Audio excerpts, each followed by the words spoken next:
இனிமே கண்ணை மூடிட்டு கடலை எண்ணெய் வாங்கலாம். ஏன்னா மந்த்ரா கடலை எண்ணெய் இதயத்தின் தயாரிப்பு. வறுக்க பொரிக்க ஏன் எல்லா சமையலுக்கும் மந்த்ரா தான். மந்த்ரா கடலை எண்ணெய், அபார ருசி, ஆரோக்கியமான உடல் நலம். திமுகவுக்கு வாக்களித்தோம். எங்கள் கஷ்டங்களை நிறைவேற்றுவாங்க நினச்சி என்னை வாக்களித்தோம். இப்போ வரைக்கும் எந்த கஷ்டத்தையும் நிறைவேற்றலை. இப்போ வரைக்கும் எந்த சலுகை எங்களுக்கு வரலை. ரொம்ப பாதிக்குது. எல்லாமே விலை சொந்துட்டு எது உயராமல் இருக்குது. இந்த கேஸ் விலை தட்டுப்பாடாக இருக்குது. காய்கறி விலைகள் சில சமயங்களில் கண்டிப்பாக வருத்தப்பட்டிருக்கேன். வேலை தாரன்னு சொன்னாங்க, இன்னும் தரலை. அப்புறம் அந்த மதுவெல்லாம் ஒழிக்கன்னு சொன்னாங்க, ஆனால் அதுக்கான எந்த ஸ்டெப்பையும் எடுக்கலை. மறுபடியும் வாய்ப்பு கிடைக்க கஷ்டம் தான் சார். ஒரு பலனுமே இல்லை. வேலை பார்க்குற குழு மக்களுக்கு எதுவுமே பெறமண்டு ஆகலை. எந்த சலுகைகளுமே இந்த திமுக ஆட்சியில் எங்களுக்கு கிடைக்கவே இல்லை. வாக்குறுதின்னு பார்த்தீங்கன்னா இஸ்லாமிய சிறைவாசிகள் வாக்குறுதி கொடுத்தாங்க. அந்த வாக்குறுதிகள் நிறைவேற்றப்படலை. கண்டிப்பாக திமுகவுக்கு வாக்களிக்க மாட்டோம். இந்த மாதிரி திமுக ஆட்சி வந்து எதுவுமே நிறைவேற்றவே இல்லை. வெறும் பேப்பர் வெற்று அறிவிப்பாக தான் இருக்குது. திமுக வர வாய்ப்பு. ஏன்னா இந்த மக்கள் நலத்திட்டவங்க பரவாயில்லாம் போயிட்டுருக்கு. பழைய ரோடை வந்து நல்லபடியாக ரோட்டை கொண்டு வந்தாலே போதும். பழைய ரோடை வந்து புதுப்பிச்சாலே போதும்.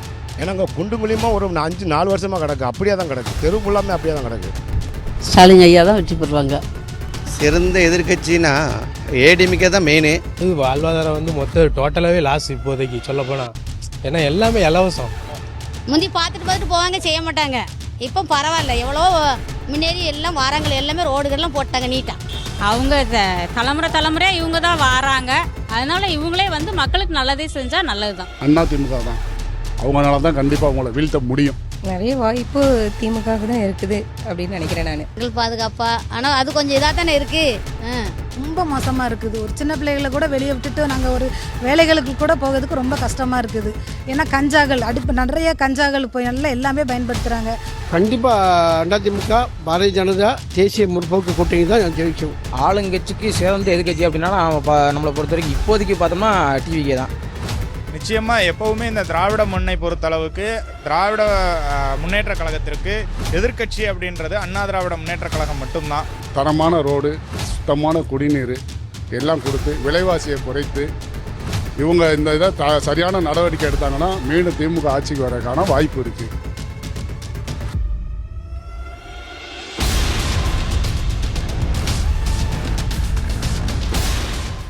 தினமலர் நேயர்களுக்கு அனைவருக்கும் வணக்கம். தற்பொழுது நம்ம நின்றுட்டு இருக்கக்கூடிய தொகுதி எதுன்னு பார்த்தோம்னா நெல்லை மாவட்டம் தாங்க. நெல்லை மாவட்டத்தை பொறுத்தளவு 5 தொகுதிகள் இருக்கிறது.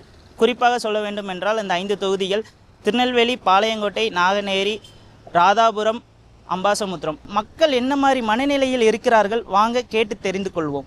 மக்களிடையே வாங்க கேட்டு தெரிந்து கொள்வோம். இந்த வரக்கூடிய தேர்தலில் யாருக்கு வாக்களிப்பார்கள், யாரிடம் அவர்கள் மனநிலை எப்படி இருக்குது என்பதை கேட்டு தெரியும். வாங்க போவோம். கடந்த சட்டமன்ற தேர்தலில் நாங்கள் அதிமுகவுக்கு தான் வாக்களித்தோம். அவங்க வந்து அவங்களுடைய செயல்பாடுகள் எல்லாமே நல்லபடியாக இருந்துச்சு. சட்ட ஒழுங்கு நல்லா இருந்தது. மக்களுக்கு விலைவாசி கட்டுப்பாட்டோடு இருந்தது. அதனால அவங்களுக்கு வாக்களித்தோம். எதிர்கட்சிக்கிட்டும் பிஜேபி தான் நினைப்போம். ஆமாம், இந்த கட்சிக்கு தான் அவங்க எல்லோரும் புரிஞ்சுருக்காங்க. இந்த கட்சி தான் நாட்டை காப்பாற்றும், நல்ல மக்களோட நலத்திட்டங்களை செயல்படுத்துவாங்க அப்படின்னு சொல்லி அவங்களும் புரிஞ்சுருக்காங்க. நாங்கள் எல்லாருமே வாக்களிக்கிறது பிஜேபி அதிமுக கூட்டணி. இந்த தேர்தலை பொறுத்த வரைக்கும் கொஞ்சம் நம்ம யோசிக்க வேண்டிய விஷயம் தான். ஏன்னா வந்து 3 போட்டி 4 போட்டி நடக்கு. நம்ம கடைசி நேரத்தில் நமக்கு நல்ல செய்வாங்க நம்ம யோசிச்சு தான் நம்ம ஓட்டு போட முடியும். இப்போதைக்கு சொல்லப்போனால் வந்து டிஎம்கே, ஏடிஎம்கே, தாவக எல்லாருமே வந்து போட்டி போட்டு அவங்க தனியாக வந்து அவங்களோட தேர்தலுக்கே கொடுத்துட்ருக்காங்க. ஆனால் நம்ம தேர்தலுக்கு நம்பி நம்ம யாருக்கு ஓட்டு போட நம்ம தொகுதியில் வந்து நமக்கு நல்ல செய்கிற எம்எல்ஏ யார் நிற்காங்களோ அவங்களுக்கு தான் நம்ம ஓட்டு. நான் வந்து திமுகவுக்கு தான் வாக்களித்தேன் போன தேர்தலில். என்னென்னா ஃபஸ்ட்லேருந்து சின்ன வயசுலேருந்து வீட்டில் திமுக அப்படிங்கிற கான்செப்ட் ஒன்று. அதுவும் இல்லாமல் சரி ஸ்டாலின் ஐயா நல்லா பண்ணுவாங்க அப்படிங்கிற ஒரு இது. கலைஞர் ஐயா நிறைய இது பண்ணியிருக்காங்க முன்னாடி நிறைய விஷயங்கள். அதனால சரி ஸ்டாலின் ஐயா வந்து புதுசாக நிறைய விஷயங்கள் பண்ணுவார் அப்படின்னு சொல்லி நம்பி தான் பண்ணேன். நான் வந்து முந்தைய ரெட்டலை தான் போட்டேன். அப்புறம் கலைஞருக்கு. எதுக்காக அவங்களுக்கு போட்டீங்க? மக்களுக்கு நல்லது செய்தனால தான். சரி புதுசாக ஒரு கட்சி வந்தால் நல்லா இருக்குமான்னு நினைக்கும். இதில் வருத்தம்லாம் படலை. அந்த அளவுக்குலாம் எனக்கு தெரில. எங்கள் அம்மாட்ட சொல்லியிருக்கோம். எங்கள் அம்மா அது பழையவங்களும் மாறாமே தான் இருக்குது. அது நம்ம எது நல்லது கெட்டதோ நம்ம எது நல்லா இருக்கோ அதை தான் நம்ம போடுறது. அது எங்கள் அம்மா அதெல்லாம் அப்படி மாறுறது கிடையாது. எங்கள் வீட்டால் நாங்கள் எல்லோரும் ஒரே இது தான். தெரியல, ஸ்டாலின் தான் வருவாங்கன்னு நினைக்கேன். ஆமாம், இல்லை எங்கள் வீட்டில் ரோடெல்லாம் போடாமல் இருந்துச்சு. இப்போ ரோடு வாரங்கள் எல்லாமே போட்டு எல்லாமே பண்ணிட்டாங்க. ஸ்டாலின் தான் வாக்களிச்சுட்டு இருக்கோம். மக்களுக்கு நல்லது செய்வாங்கன்னு காண்டி வாக்களிச்சு. மக்களுக்கு எல்லாமே அவங்க மக்கள் கேட்கறதுபடி அவங்க செஞ்சால் நான் பலபடி நான் அவங்களுக்கே வாக்களிப்பேன். நான் எனக்கு வந்து வாக்களித்தனால எனக்கு வந்து மகளிர் உரிமை தொகை ரொம்ப நாளாக வராமே இருந்தது. நான் 2-3 தடவை போய் எங்கள் தாலுக்கா ஆஃபீஸில் போய் கம்ப்ளைண்ட் கொடுத்த பிறகு தான் எனக்கு அதுக்கப்புறம் வந்தது. அது இப்போ இந்த 5000 ரூபா தான் ஏறி இருக்குது. அதுக்கு முன்னால் எனக்கு ஏறவே இல்லை. மகளிர் உரிமை தொகை எனக்கு ஏறவே இல்லை. அதை பற்றி நான் ஒன்றும் வருத்தப்படலை. நம்ம உழைக்க நம்ம சாப்பிட்றோம், அதனால் அதை பற்றி வருது வரலன்னு நான் கவலைப்படவும் இல்லை. ஏன்னா எல்லாத்துக்கும் வரப்போ நமக்கு வராமல் இருப்போ கொஞ்சம் மனசு வருத்தமாக தான் இருந்தது. சட்டமன்ற திமுக சார் உதயசூரியன் வந்தால் கொஞ்சம் நல்ல பரவாயில்லாம் பண்ணிட்டு இருக்காங்க சார். பரவாயில்ல, நமக்கு பிடிக்கும் கட்சி திமுக. அன்னைக்கு பிடிக்கும். வலிக்கும் சார். யார் வேப்பாக போடுறாங்களோ அவங்களுக்கு, ஸ்டாலின் யாருக்கு போடுறாங்களோ அவங்க. சீமான் நாம் தமிழர் கட்சி வாக்களிச்சேன். எதிர்காலத்தில் வருவாங்க, வந்தால் நல்லது பண்ணுவாங்கன்னு தோணுது, அதனால் வாக்களித்தேன். வாக்களித்த காரணம் முன்னே இருந்த யாரும் நல்லது பண்ணலை, அடுத்து வந்தால் நல்லது பண்ணதாக மீட்டிங்கில் சொல்லியிருந்தாங்க. அதனால் நான் ஒரு மீட்டிங் இருக்கும்போது பார்த்துருந்தேன், அதில் நிறைய நல்லது மக்களுக்கு செய்ததாக சொல்லியிருந்தாங்க. அதனால் ஓட்டு இருக்கு. எந்த எலெக்ஷனாக இருந்தாலும் சரி நல்ல ஆள் வந்தாக்கா நமக்கு ஏற்றுக்கொள்ளக்கூடியது தான். அது அவங்க உரிமையில் சார், அதை வெளியே சொல்ல முடியாதுல்ல. கண்டிப்பாக கிடையாது. ரொம்ப வாட்டி நாங்கள் பொறுத்தப்பட்டிருக்கோம். அதை பொதுப்படியாக நம்ம சொல்ல முடியாது. எந்த கட்சி வந்தாலும் நல்ல ஆட்சி கொடுத்தா நல்லது தான். ஏன்னா அதே மாதிரி வந்து ஒரு மாற்றம் இந்த வட்டம் கண்டிப்பாக வரும், அது எதிர்பார்க்கலாம். அதில் எந்த மாற்றுக்கருப்பு இல்லை. புதுசாக வர கட்சி கண்டிப்பாக வரலாம். புதுசாக வர கட்சி வரலாம், கண்டிப்பாக வரதுக்கு வாய்ப்பு இருக்குது. சொல்லவே வேண்டாம், அவங்களே செஞ்சுருவாங்க. இந்த வட்டம் கண்டிப்பாக செய்வாங்க. கடந்த முறை தேர்தலில் வந்து ஒரு ஆட்சி மாற்றம் அப்படின்றது நிகழணும் அப்படின்றதுக்காக அனைத்து மக்களினுடைய எண்ண ஓட்டத்தில் வாக்களித்ததனுடைய பேரில் குறிப்பிட்ட ஒரு கட்சிக்கு வாக்களித்தோம். ஏன்னா அந்த கட்சியை வந்து வெளியே சொல்லக்கூடாது அப்படின்ற ஒரு விஷயம் இருக்குது. ஸோ தனி உரிமை அப்படின்றதுனால அதை சொல்ல விருப்பப்படலை. ஸ்டாலின் ஐயாவுக்கு தான் வாக்களித்தோம். ஸ்டாலின் ஐயா எல்லாருக்கும் நல்லா எல்லா மக்களையும் வந்து பார்க்குறாங்க, வைக்காங்க, எல்லாத்துக்கும் இறங்கி வர்றாங்க. அதனால ஸ்டாலின் ஐயாவுக்கு தான் ஓட்டு போடுவோம். இப்போவும் அவருக்கு தான் ஓட்டு போடுவோம். கடந்த தேர்தலில் வந்து நான் பிஜேபிக்கு தான் போட்டேன். புரியுதா? நம்ம இந்தியாவோட முன்னேற்றத்துக்காண்டி போட்டேன். இந்தியா வந்து பிஜேபி வந்ததுக்கப்புறம் ஒரு நல்ல மாற்றங்கள் இருக்குது. அதுக்கு முன்னாடி காங்கிரஸ் இருந்துச்சு, இவ்வளோ ஒரு இது இல்லை. ஏன்னா நான் வந்து வெளிநாட்டில் இருந்தவன். மோடி வந்ததுக்கப்புறம் எப்படி இருந்தது எனக்கு தெரியும். நம்ம ஓட்டு வந்து பிஜேபிக்கு தான். பிஜேபிக்கு தான் எனக்கு பிடிச்சிருந்தது, அது என்னோட உரிமை, அதனால் நான் கொடுத்துருந்தேன். ஆமாம், கண்டிப்பாக என் ஃபேமிலியில் உள்ள எல்லாருமே அவங்க தான். பிஜேபி வந்தால் இன்னும் கொஞ்சம் நல்லாயிருக்கும். போன தேர்தலில் ஏடிஎம்க்கு வாக்களித்தோம். ஆமாம், இல்லை வருத்தம் இல்லை. அது எல்லாமே சொன்ன மாதிரி மக்களாட்சியும் இருக்குது, ஆண்டவனோட அறிமுகமும் இருக்குது. என்ன எங்களுக்கு தீர்வையான பிரச்சனைகள் நிறைய இருக்குது. இந்த தண்ணி பிரச்சனை, வீட்டுகள் பிரச்சனை, நிறைய பேர் வீடுகள் இல்லாமல் இருக்காங்க, தண்ணீர் இல்லாமல் இருக்காங்க, லைட் இல்லாமல் இருக்காங்க. என்ன ரொம்ப பேர் கஷ்டப்பட்டவங்க ரொம்ப இருக்காங்க. அதுதான் எங்களுக்கு வேணும் மெயினாக. டிஎம்கேக்கு தான் வாக்களித்தோம். எல்லா வீட்டுக்கு ஒரு ஆளுக்காவது வேலை தரேன்னு சொன்னாங்க, ஆனால் அது இன்ன வரைக்கும் நடக்கலை. யோசிக்கணும் இன்னும். ஏன்னா கண்டிப்பாக வேலை தரேன்னு சொன்னாங்க, அதே இன்னும் செய்யலை. திரும்ப அவங்களுக்கே வாக்களித்தா அது நடக்குமான்னு தெரியலை. திமுகவுக்கு தான். எதற்காண்டினா எல்லாம வீட்டுக்கு ஒரு வேலை, படித்த பிள்ளைகளுக்கு வேலை சொன்னாப்புல, எல்லாருக்குமே வீடு வாங்கி தரேன் அப்படின்னு சொன்னாப்புல, இலவச பட்டா எல்லாமே கிடைக்கும்னு சொன்னாப்புல. ஆனால் எதுவுமே கிடைக்கல திமுகவில். இப்போ வரைக்கும் நாங்கள் அதை நம்பி தான் இருக்கோம். எங்கள் மக்கள், எங்கள் சமுதாய மக்கள் எல்லாமே திமுகவுக்கு தான் ஓட்டு போட்டாங்க. ஆனால் ஒருத்தருக்குமே எந்த பலனும் இப்போ வரைக்கும் கிடைக்கல. திமுகவுக்கு வாக்களித்தோம். எங்கள் கஷ்டங்களை நிறைவேற்றுவாங்கன்னு நினச்சி என்னை வாக்களித்தோம். இப்போ வரைக்கும் எந்த கஷ்டத்தையும் நிறைவேற்றலை. இப்போ வரைக்கும் எந்த சலுகையும் எங்களுக்கு வரலை. இல்லை, கடந்த தேர்தலில் வந்து அதிமுகவுக்கு இல்லை எதற்கு வாக்களிச்சுன்னு வருத்தப்பட்டேன்னு கேட்டீங்கன்னா, எங்களுடைய ஓட்டு எல்லாத்துக்கும் உண்டுன்ற மாதிரி நாங்கள் ஒரு ஓட்டு எல்லாத்துக்குமே கழிச்சுமா போட்டு. இல்லை, வாய்ப்புண்டு. அது குழப்பத்தில் இருக்குது. அது மக்களால் இன்னும் தீர்மானிக்க முடியாது. அது குழப்பத்தில் தான் இருக்குது. அதாவது இப்போ ஒவ்வொரு ஆட்கள் ஒவ்வொரு கூட்டணி அப்படி இங்கே சொல்ல, மக்கள் வந்து யாரை தேர்ந்தெடுக்காங்கன்னு அது மக்களுடைய மனநிலைமையை பொறுத்து தான் இருக்குது. கடந்த தேர்தலில் நான் வந்து மக்கள் நீதி மையத்துக்கு வாக்களித்தேன். நாங்கள் வந்து அது புதுசாக இருக்குது, ஒரு மாற்று அணியாக இருக்கும், ஒரு மாற்றத்தை ஏற்படுத்தும் அப்படின்ற ஒரு நம்பிக்கையில் வாக்களித்தோம். ஆனால் பார்த்தீங்கன்னா இப்போ பார்த்தீங்கன்னா அவரும் திமுக கூட்டணியில் போய் சேர்ந்து தானும் அதில் ஒரு அங்கம் தான் அப்படின்ற மாதிரி நிரூபிச்சிருக்காரு. கடந்த தேர்தலில் வந்து நம்ம திமுக தலைமைக்கு தான் நம்ம வாக்களித்தோம். இப்போ ஏடிஎம்கே ஆட்சியோட பார்த்தீங்கன்னா திமுக ஆட்சியில் வந்து மக்களுக்கு வந்து சில நலத்திட்டங்கள் தான் இருக்குது. என்ன திட்டங்கள் பார்த்தீங்கன்னா பெண்களுக்கான நிதி உதவி, மகளிர் உதவித்தொகை, அப்புறம் கொரோனா காலத்தில் உதவித்தொகை, இது மாதிரி பல நிதி திட்டங்கள் என்ன செஞ்சுருக்காங்க. அதனால் நம்ம திமுக வாக்களித்தோம். ரொம்ப பாதிக்குது. எல்லாமே விலை வந்துட்டு எது உயராமல் இருக்குது, இந்த கேஸ் விலை தட்டுப்பாடாக இருக்குது, காய்கறி விலைகள் நிறைய பேருக்கு கிடைக்காம இருக்குது வேலைகள். எல்லாம் படிச்சுட்டு சும்மா தான் இருக்காங்க, வேலைகள் இல்லாமல் தான் இருக்காங்க. சில சமயங்களில் கண்டிப்பாக வருத்தப்பட்டிருக்கேன். வேலை தரேன்னு சொன்னாங்க, இன்னும் தரலை.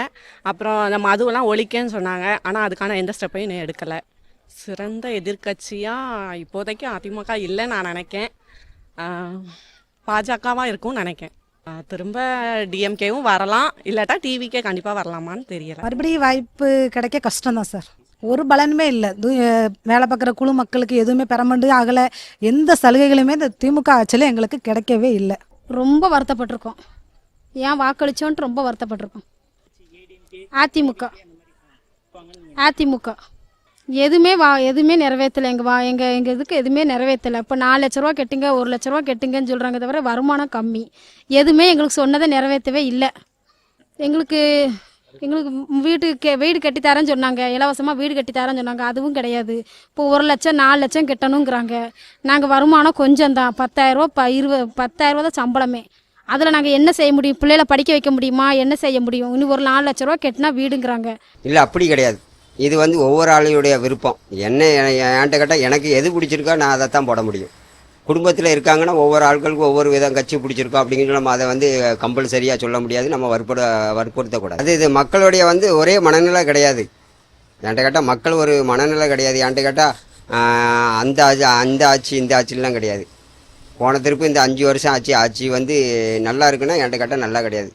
சட்ட ஒழுங்கு எதுவும் கிடையாது, மக்களுக்கு உண்டான நிரந்தர தீர்வு எதுவுமே கிடையாது. அந்த கட்சிக்கு நாங்கள் கண்டிப்பாக வாக்களிக்க மாட்டோம். ஏன்னா தமிழகத்தில் ஏதாவது ஒரு மாற்றம் நிகழணும் அப்படின்ற அடிப்படையில் தான் புதிதாக வர்ற கட்சிக்கு வாக்களிக்கிறோம். ஆனால் அவங்களும் ஏமாற்றத்தை தான் மக்களுக்கு தராங்க. ஆளுங்கட்சிக்கு சிறந்த எதிர்கட்சியாக வந்து அதிமுக தான் இருந்து வருது. ஆனால் தற்போது பார்த்திங்கன்னா தவாக வந்து அந்த இடத்த நிரப்பும் அப்படின்ட்டு மக்கள் வந்து அதிகமாக எதிர்பார்க்குறாங்க. வாக்குறுதின்னு பார்த்தீங்கன்னா இஸ்லாமிய சிறைவாசிகள் வாக்குறுதி கொடுத்தாங்க. அந்த வாக்குறுதிகள் நிறைவேற்றப்படலை. நான் மேலப்பாளையத்தில் பார்த்தீங்கன்னா அதிகமான இஸ்லாமியர் வாழக்கூடிய ஒரு பகுதிகள். 10 ஆண்டுகளுக்கு மேலே 15 ஆண்டுகளுக்கு மேலே அதிகமான சிறைவாசிகள் என்ன செய்கிறாங்க, இன்னும் வரை வந்து சிறையில் தான் இருக்கிறாங்க. உச்சநீதிமன்றம் தீர்ப்பு கொடுத்த பின்பும் திமுக வந்து நிறைவேற்றாத ஒரு விஷயம் சொல்லி சொன்னால் அது இஸ்லாமியர் சிறைவாசி தான். அது வந்து இந்த முறையாவது ஆட்சிக்கு வரதுக்கு முன்னாடியாவது இல்லை ஆட்சிக்கு வந்த பின்பு அதை நிறைவேற்றினாங்கன்னா மக்கள் வந்து மிகவும் அதிகமான முறையில் அவங்களுக்கு ஒரு எண்ணங்கள் கொடுத்த வாக்குறுதி நிறைவேற்றுவாங்க அப்படிங்கிற எண்ணங்கள் என்ன செய்யும், அதிகமாக மக்களுக்கு வரும். கண்டிப்பாக திமுகவுக்கு வாக்களிக்க மாட்டோம். அவங்களுடைய செயல்பாடு எதுவுமே சரியில்லை, சட்ட ஒழுங்கு சரியில்லை, பெண்களுக்கு பாதுகாப்பு இல்லை. அதனால் நாங்கள் இந்த இதை 2வது இந்த போதை பழக்க வழக்கம் நிறையா இருக்குது இளைஞர்கள்ட்ட. அதனால் இதை முற்று அறவே அவங்கள நாங்கள் வெறுக்கிறோம். கடந்த முறை வந்து அதிமுக பாரதிய ஜனதா கூட்டணிக்கு வாக்களித்தோம். அவங்க தான் நாட்டுக்கு சொன்னது வாக்கை நிறைவேற்றுவாங்க. மற்ற திமுக கூட்டணியால் எந்த பிரயோஜனமும் கிடையாது. இந்த மாதிரி திமுக ஆட்சி வந்து எதுவுமே நிறைவேற்றவே இல்லை. வெறும் பேப்பர் வெற்று அறிவிப்பாக தான் இருக்குது. இல்லை அப்படிலாம் கிடையாது. நான் வந்து தொடர்ந்து அதிமுக எம்ஜிஆர் இருக்க வரைக்கும் எம்ஜிஆர், அதிமுக, அப்புறம் ஜெயலலிதா மேடம், அப்புறம் எடப்பாடி அணைச்சி, இப்போ ஆட்டோமேட்டிக்காக திமுக அதிமுக பாரதிய ஜனதா கூட்டணி தான் வாக்களிப்போம். கடந்த தேர்தலில் வந்து நம்ம சுயேட்சை நம்ம நண்பருக்கு தான் வாக்களித்தேன். ஏன்னா மற்றவங்களுக்கு வாக்கு போட்டு நம்ம வாக்கு வேஸ்ட் ஆக போயிடலாம். நமக்கு தெரிஞ்ச நண்பருக்கு வாக்கு போட்டால் கூட அவன் ஒரு வேளை ஜெயிச்சு வந்தால் கூட நமக்கு நல்லது பண்ணுவான், நம்ம தொகுதி மக்களுக்கு நல்லது பண்ணான்னு நினைச்சு நம்ம போட்டோம். இது வரைக்கும் அப்படி ஒன்றும் வருத்தப்படலை. நான் ஏன் வாக்களிச்சோன்னா வருத்தப்படுற அளவுக்குலாம் ஒன்றும் இல்லை. வாக்களிப்பேன் கண்டிப்பாக. இப்போதைக்கு விஜய் தான் வந்திருக்காரு எதிர்கட்சியாக. இல்லை, குடும்பத்தில் உள்ளவங்க எல்லாருமே எங்களது பெரிய குடும்பம், எல்லாருமே ஒரு அவங்களோட விருப்பப்படி ஒவ்வொரு கட்சியை அவங்க சூஸ் பண்ணி இருக்காங்க. அதிமுகவில் எங்கள் அத்தாலாம் தீவிர அதிமுக ரசிகர். ஒருத்தர் இதில் இருக்காங்க. திமுக வர வாய்ப்பு. ஏன்னா இன்றைக்கி மக்கள் நலத்திட்டவங்க பரவாயில்லாம் போயிட்டுருக்கு. அதனால் இந்த காலை உணவு திட்டம் இந்த மாதிரி திட்டங்கள்லாம் நான் பார்ப்போம் லைவில். நல்லா பரவாயில்லாம் போகுதுன்னு சொல்கிறாங்க. இந்த மகளிருக்கு ரூபாலாம் கரெக்டாக கொடுக்காங்கன்னு ஓரளவு பரவாயில்ல சார். இந்த அங்கன்வாடி எல்லாம் கொஞ்சம் கட்டி கொடுத்துருக்காங்க. நம்ம ஏரியாலலாம் கொஞ்சம் அங்கே வேலை நடந்துகிட்ருக்கு. மணாலம்பள்ளி நகர்லலாம் கொஞ்சம் ரோடெலாம் பரவாயில்ல முன்னாடி இருந்ததுக்கு இப்போ ரோடெலாம் பரவாயில்ல செய்கிறாங்க. பார்த்து தான் இருக்கேன் சார். அதனால் பார்க்குறோம். நம்ம கட்சிக்காக நான் பேசுகிறேன்ல, உண்மையே நடந்துகிட்ருக்கு. அதனால் நம்ம சொல்கிறது அண்ணன் 3 பேர் நாம் தமிழரில் தான் இருக்கான். அதனால் அங்கே தான் ஓட்டு போட்டிருக்கான். இல்லை, இன்னும் வரைக்கும் இல்லை. அப்படியே இருக்கிற ரோடு போடலை, பெண்டிங்கில் தான் இருக்குது. எது நல்ல திட்டம் எதுவுமே அமையலை. இப்போ எதிர்கட்சியாக இருந்தால் சீமானண்ணன் ஜெயிச்சாங்கன்னா எடப்பாடியார், ஏன்னா ஏடிஎம்கே வரணும்னு நினைக்கிறேன். பழைய ரோடை வந்து நல்லபடியாக ரோட்டை கொண்டு வந்தாலே போதும். பழைய ரோடை வந்து புதுப்பிச்சாலே போதும். ஏன்னா அங்கே குண்டும் குழியுமா ஒரு 5-4 வருஷமாக கிடக்கு. அப்படியே தான் கிடக்கு. தெரு ஃபுல்லாமே அப்படியே தான் கிடக்கு. ஒரு வாகனம் ஓட்ட முடியல, ஒன்றும் செய்ய முடியல. அதை கூட முதல்ல செய்ய முடியலன்னா அது என்ன அரசாங்கம் அது? ஒரு ஒரு இப்போ வண்டிங்கிற பொருளெல்லாம் சொல்கிறேன், ஒரு ஆள் ஆஸ்பத்திரிக்கு கூட்டு போனாக்கா ஒரு தெருவுக்குள்ள வந்து எப்படி கூட்டு வருவீங்க சொல்லுங்க? அப்போ ஒரு ரோடு நல்லா இருந்தால் தானே அந்த தெருவு நல்லாயிருக்கும், மக்களும் கொஞ்சம் நல்லா இருப்பாங்க. ஒரு அவசரமாக போகிறோம், உள்ள தெருவுக்குள்ளெல்லாம் போயிட்டு உள்ளே போய் பாருங்களேன், ஒரு 5 வருஷத்துக்கு முன்னாடி தோண்டின ரோடு இன்னும் அப்படியே தான் கிடக்கு. மக்களினுடைய எண்ண ஓட்டம் ஒவ்வொரு 5 வருடங்களுக்கும் இடைப்பட்ட ஒரு மாற்றம் அப்படின்றது இருந்துக்கிட்டே இருக்கணும் அப்படின்றது தான். ஏன்னா ஒரு 5 வருட கால ஆட்சி அப்படின்றதே, இந்த ஆட்சி முறை அப்படின்றது ஒரு மன்னராட்சி முறை போன்ற ஒரு ஆட்சி முறை தான் தமிழகத்தில் இருந்துட்டு இருந்தது. ஸோ நிச்சயமாக அதே கட்சிக்கு மக்கள் வாக்களிப்பாங்களா அப்படின்னா அது கேள்விக்குறியாக தான் இருக்கும். ஸ்டாலின் ஐயா தான் வெற்றி பெறுவாங்க. எல்லா பிரச்சனையும் அவங்க எல்லாத்தையும் வந்து தீர்த்து வைக்காங்களா, என்ன அவங்கள என்ன தீர்த்து வைக்கணும், எல்லாமே தீர்த்து வைக்காங்க.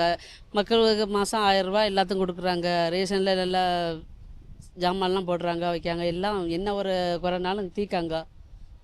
பஸ்ஸுக்கு ஃப்ரீயாக கொடுக்காங்க. வேறு என்ன, அதெல்லாம் அப்படிலாம் நம்ம பார்க்க முடியாது. காலத்துக்கு தக்கன அது இதுங்குது. கிடச்சிருக்கத்தான் செய்யுது, நிறைய பேர் கிடச்சிருக்கத்தான் செய்யுது. நல்லா படிக்கிறாங்க, பாஸ் பண்ணுறாங்க, கிடைக்குது. சிறந்த எதிர்க்கட்சின்னா ஏடிஎம்கே தான் மெயினு. ஆனால் அது சரியான ஒரு கூட்டணிகள் அமைவு இல்லாதனால அதோடைய பாதிப்பு நடந்துகிட்ருக்கு. நான் வந்து தெரிஞ்ச வரைக்கும் என்னுடைய கருத்து யார் கேட்டாலும் பிஜேபிக்கு போடுங்க, ஏடிஎம்கே வரட்டும். ஏன்னா டிஎம்கே வந்ததுனால எங்களை ஆட்டோ தொழிலாளருக்கு வாழ்வாதாரம் வந்து ரொம்ப பாதிப்பு.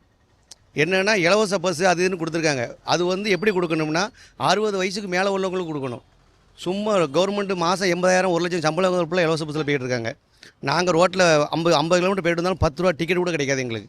அந்த கண்டிஷனில் தான் இருக்குது. வாழ்வாதாரம் வந்து டோட்டலாகவே லாஸ் இப்போதைக்கு சொல்லப்போனால். ஏன்னா எல்லாமே இலவசம், உங்களுக்கு எதுவுமே காசு கொடுத்து வாங்கணுங்கிற தேவை கிடையாது. நிறைய பேரை பார்த்தீங்கன்னா மிடில் கிளாஸில் இருக்கவங்க, ரொம்ப லோ கிளாஸில் இருக்கவங்களாம் யாருமே வேலைக்கு போகிறதே கிடையாது. பைசாவோட அருமைங்கிறது என்னன்னு தெரியாமல் போயிடுச்சு. அவங்க என்ன பண்ணுறாங்கன்னா, டெய்லி 12 மணிக்கு கடை திறந்துதா இந்த பஸ் ஸ்டாண்டில் இருக்கவங்ககிட்ட பூரா நிறைய பேர் பைசா கலெக்ட் பண்ணுறாங்க. பூராமே ஃப்ராடு தான். கை சரியில்லை, கால் சரியில்லை அப்படின்னு சொல்லி பூரா ஃப்ராடு தனம் பண்ணி தான் பண்ணுறாங்க. நேராக போய் கடையில் போய் சரக்கு அடிக்கணும், வாங்கணும். இதுதான் வாழ்வாதாரம் ரொம்ப பாதிப்பில் இருக்குது. இது வந்து எல்லாரோட நிலைமையும் அப்படி தான் இருக்குது. முந்தி பார்த்துட்டு போவாங்க, செய்ய மாட்டாங்க. இப்போ பரவாயில்ல, எவ்வளோ முன்னேறி எல்லாம் வாரங்கள் எல்லாமே ரோடுகள்லாம் போட்டாங்க நீட்டாக. கொஞ்சம் பாதிப்பு தான் இருக்குது, விலைவாசியும் இருக்குது. ஆனால் எதை எடுத்தாலும் இப்போ அதிகமாக தான் இருக்குது. ஆனால் இப்போ கொஞ்சம் பார்க்க சொல்ல எல்லாமே கொஞ்சம் ஃப்ரீயாகவும் மக்களுக்கு செய்தாங்க. பெண்களுக்கு கொஞ்சம் உதவி பண்ணுதாங்க. பஸ்ஸில் இருந்து நம்ம மகளிருக்கு ஒரு இடம் ஒதுக்கியிருக்காங்க. நாங்கள் மகளிர்லேயும் சேர்ந்துருக்கோம் குழுவில். இப்போ அது கொஞ்சம் தள்ளுபடி ஆகுதுன்னு சொல்லுதாங்க. எது கொஞ்சம் நல்லா தான் இருக்கோ அதை தான் நம்ம அந்த பக்கம் தான் நோங்கி போக முடியும். அவங்க தலைமுறையாக இவங்க தான் வராங்க. அதனால இவங்களே வந்து மக்களுக்கு நல்லதே செஞ்சால் நல்லது தான். இல்லை அப்படின்னா யாரும் இல்லை. மக்களுக்கு ஓட்டு வந்து உரிமை தொகை வந்து அந்த மக்களுடைய ஓட்டு வந்து அவங்கவுங்க இஷ்டம்தான். நம்மளா போய் அவங்க இந்த ஓட்டு போடுங்க அந்த ஓட்டு போடுங்க நம்மளா அவங்க மனசுக்குள்ளே போய் திணிக்கக்கூடாது. அவங்கவுங்க இஷ்டப்படி அவங்கவுங்க ஓட்டு போடுறது அவங்களுடைய மக்கள் வந்து யாருக்கு நல்லது செய்கிறாங்களோ அதுக்காண்டி தான் அவங்க ஓட்டு போடுவாங்க. அதிமுக தான், அவங்களால தான் கண்டிப்பாக அவங்கள வீழ்த்த முடியும். வேறவங்களால சில சதவீத ஓட்டுகளை வாங்க முடியுமே தவிர அவங்கள வீழ்த்துறதுக்கு சரியான போட்டினா அது அதிமுக மட்டும்தான். எங்கள் குடும்பத்தில் அனைவருமே அதிமுகவுக்கு தான் வாக்களிப்பாங்க. நாங்கள் வந்து ப்ரெஸ் பண்ணுறதெல்லாம் இல்லை. ஆனால் கண்டிப்பாக நாங்கள் அதிமுகவுக்கு தான் வாக்களிப்பாங்கன்ற நம்பிக்கை இருக்கேன். கண்டிப்பாக அதிமுக பிஜேபி கூட்டணி கண்டிப்பாக வெற்றி பெறும். போதை பழக்க வழக்கத்தை கட்டுப்படுத்த முடியல அவங்களால. ரெண்டாவது எந்த ஒரு இதுவுமே அவங்களால சரியாக செயல்படுத்த முடியல. அதனால் முதல்ல ரோடை சரி பண்ணணும். எல்லா ரோடும் சரியில்லாமல் இருக்குது. இந்த பாதாள சாக்கடைக்காக அவங்க தோண்டினதெல்லாம் திரும்பவும் மூடாமல் சரியாக இந்த ரோடுகளை மீண்டும் போடாமல் எதுவுமே சரியில்லை. போக்குவரத்துக்கு எங்களுக்கு மிகவும் சிரமமாக இருக்குது. மெயினாக அதை செய்யணும். ரெண்டாவது குடிநீர் பிரச்சனை நம்ம இதில் நிறையா இருக்குது. 4 நாளைக்கு ஒருக்கா தண்ணி வருது, 5 நாளைக்கு ஒருக்கா தண்ணி வருது. ஒரு நாள் விட்டு ஒரு நாளாவது அட்லீஸ்ட்டு கொடுத்தா தான் குடிநீருக்கு வந்து எங்களுக்கு நல்லா இருக்கும். நிறைய வாய்ப்பு திமுகவுக்கு தான் இருக்குது அப்படின்னு நினைக்கிறேன் நான். இதுக்கு ஆப்போசிட்டாக விஜய் வராரு. விஜய்க்கு ரசிகர்கள் அதிகம். விஜயனாக்க ஓட்டு விழுகும் கண்டிப்பாக. ஆனால் திமுக வரும்னு எதிர்பார்க்க. நிறைவேற்றணும்னா என்ன, இந்த ரோடு எல்லாம் நிறைய ஏரியாவில் இப்போ இந்த ரோடு போடுறாங்கிற பேரில் தோண்டி எடுத்து வண்டி போகிறதுக்கு ரொம்ப சிரமமாக அப்படி இப்படின்ட்டு இருக்குது நிறைய விஷயங்கள். அதுக்கப்புறம் இந்த கொள்ளைன்ட்டு வழக்கமாக நடக்கிறது, அது எந்த ஆட்சியில் இருந்தாலுமே வழக்கமாக அது நடக்க தான் செய்யும். என்ன அதுக்கு சட்டம் கரெக்டாக போட்டாங்கன்னா அந்த மாதிரி விஷயங்கள் கொஞ்சம் கட்டுப்பாடாகும். பெண்களுக்கு பாதுகாப்பு நம்ம ஊர் எனக்கு தெரிஞ்சு திருநெல்வேலியை பொறுத்த வரைக்கும் பெண்களுக்கு பாதுகாப்புங்கிற நிலையில் ஒன்றும் அந்தளவுக்கு மோசமானலாம் ஒன்றும் இல்லை. வெளியில் நிறைய இடத்துல கேள்விப்படுறோம் பெண்களுக்கு பாதுகாப்பு வந்து கொஞ்சம் மோசமாக தான் இருக்குது. வெளியில் எல்லாராலும் கொஞ்சம் ரோட்டில் நேற்று கூட திருநெல்வேலியில் இன்னைக்குன்னு நினைக்கிறேன், திருநெல்வேலியில் ஜங்ஷனில் ஒரு வீட்டுக்காரே அவங்க ஒய்ஃபை வெட்டிகிட்டு தான் கேள்விப்பட்டேன். எனக்கு மொபைலில் வந்துச்சு, இதெல்லாம் எனக்கு தெரியல. ஆனால் பெண்களுக்கு பாதுகாப்பு இன்னும் கொஞ்சம் கூட அதிகப்படுத்தினா நல்லாயிருக்கும். பெண்கள் பாதுகாப்பா, ஆனால் அது கொஞ்சம் இதாக தானே இருக்குது. பெண்கள் பாதுகாப்பு சுதந்திரமாக ஒன்றும் இது பண்ண முடியலல்ல. மக்களுக்கு என்ன தேவைப்படுதோ அது செஞ்சாங்கன்னா நல்லதுதான், எந்த ஆட்சி வந்தாலும். இல்லை, எல்லாருக்குமே வந்து இப்போ பாதி பேத்துக்கு வந்து மகளிர் உரிமை தொகை வராமல் இருக்குது. அதை வந்து என்ன செய்யணும்னு கேட்டிங்கன்னா, நீங்கள் ரேஷன் கடையிலே கொடுக்குறபடி வழிபாடு செய்யுங்க. ஏன்னா பாதி பேத்து படித்தவங்க இருக்காங்க, படிக்காதவங்களும் இருக்காங்க. எல்லாரும் போய் பேங்க்கில் போய் எடுக்கணும் வைக்கணுன்றது அது வந்து ரொம்ப கஷ்டமான வேலை. இப்போ வந்து பொங்கல் பரிசுனா நீங்கள் எப்படி கொடுத்தீங்களோ அதே மாதிரி இந்த மகளிர் உரிமை தொகை நீங்கள் ரேஷன் கடையிலே கொடுத்தீங்கன்னா எல்லாத்துக்குமே மக்களுக்கு ரொம்ப சௌரியமாக போயிடும். ஆமாம், விலை உரிமை எல்லாத்துக்குமே சங்கடம் தான். பஸ்ஸு இலவசமாக நீங்கள் கொடுத்தீங்க, அது பெண்களுக்கு மட்டும்தான் கொடுத்தீங்க. ஆம்பளைகளுக்கு வந்து இலவச பஸ்ஸு இல்லைன்னு சொல்லிட்டீங்க. அதனால் ஆம்பளைகளுக்கு தான் ஃபஸ்ட்டு உரிமை தொகையை நீங்கள் கொடுக்கணும், அதுக்கப்புறம் தான் பெண்களுக்கு. என்னை பொறுத்தவரையும் கேட்டால் 2 பேத்துக்குமே இப்போ மகளிர் உரிமை தொகை கொடுக்குற ரொம்ப நல்லதுன்னு நினைக்கிறேன். பெண்களுக்கு கொஞ்சம் பாதுகாப்பு இல்லாமல் தான் இருக்குது. இப்போ வேலைக்கு போகிற பெண்கள்லாம் கொஞ்சம் பயந்து தான் போகிறாங்க வராங்க, அதையும் கொஞ்சம் பார்க்கணும். அவர் முக ஸ்டாலினுக்கு என்னென்ன ஜனங்களுக்கு எது செய்யாமல் இருக்காங்களோ அதை ஃபுல்லும் செய்யணும் அவங்க, அதுதான் மெயின். இதே மாதிரி நான் இது திமுக மாதிரி தொடர்ந்து மக்கள் நல்லது செஞ்சால் செய்யணும். நம்மளுடைய இது ஸ்டாலின் வந்து மக்கள் நல்லது செய்யணும்னு தான் திட்டத்தை கொண்டு வந்தாங்க. அதே மாதிரி யார் வந்தாலும் செஞ்சால் அதை வரவேற்கத்தக்கது தான். எப்படி சார்? என்ன பெண்களுக்கு பாதுகாப்பு வேணும், அதுக்காண்டி தான், வேறு ஒன்றும் இல்லை. இப்போதைக்கு இந்த ஆட்சியில் இல்லை. இப்போ வரைக்கும் எல்லாம் உங்களுக்கே தெரியும், திருநெல்வேலியில் தூத்துக்குடி மாவட்டத்தில் எவ்வளோ பிரச்சனை வந்துடும் உங்களுக்கே தெரியும். நாளைக்கு முன்னே அவ்வளோ பிரச்சனை தான் நடந்தும் ஒன்றுமே செய்யாமல் இருக்காங்க. சீமான் தான், நாம் தமிழர் தான். நிறையா இருக்குது. இப்போ சிலிண்டர் தட்டுப்பாடாகிட்டு பெட்ரோலுக்கு பைக்கு இங்கே போக முடியாமல் நடந்து தான் போய்கிட்டு இருக்கோம். சிலிண்டர் இல்லாதனால வீட்டில் விறகடுப்பு அப்படி தான் போய்கிட்டு இருக்கு. பாதி பேர் கிடச்சிருக்கு, மீதி பேர் அப்ளை பண்ணி நானே அப்ளை பண்ணியிருந்தேன், எனக்கே கேன்சல் ஆகிட்டு, எக்ஸாமே எழுத போல். வேறு என்ன, நிறைய பிரச்சனை இருக்க தான் செய்யுது. கவர்மெண்ட்டான உள்ள சலுகைகள் கூட கிடைக்கல, எங்களுக்கான மதிப்பெண் கூட கம்மியாக தான் இருக்குது. ஒவ்வொரு வேலை பக்கம் போகும்போதெல்லாம் அப்படியே ரிஜெக்ட் ஆகிக்கிட்டே இருக்குது. இது வரைக்கும் அப்ளை பண்ணி கவர்மெண்ட் எக்ஸாம்லாம் இதாகி தான் போயிருக்கு, கேன்சல் ஆகி தான் போயிருக்கு. ரொம்ப மோசமாக இருக்குது. ஒரு சின்ன பிள்ளைகளை கூட வெளியே விட்டுட்டு நாங்கள் ஒரு வேலைகளுக்கு கூட போகிறதுக்கு ரொம்ப கஷ்டமாக இருக்குது. ஏன்னா கஞ்சாக்கள் நிறைய கஞ்சாக்கள் இப்போ எல்லாமே பயன்படுத்துகிறாங்க. மதுலேருந்து எல்லாமே இருக்குது. இது எல்லாம் எப்படி ஒழிக்கணும்னு என்னமோ தெரியல. ஒழிச்சா ரொம்ப நல்லாயிருக்கும், பிள்ளைங்களோட எதிர்காலமும் கொஞ்சம் நல்லாயிருக்கும். ஆனால் அந்த வசதிகளை வரும் இந்த ஆட்சி கூட கொஞ்சம் நிறைவேற்றலாம், அதில் மாற்றங்களை கொஞ்சம் உருவாக்கலாம். இந்த எந்த ஆட்சி வந்தாலுமே அதுக்கு ஒரு மாற்றம் உருவாக்கலாம். ஏன்னா அதிமுக இனி வருங்காலத்தில் எல்லாமே பண்ணுவாங்கன்னு நினைக்கிறோம்.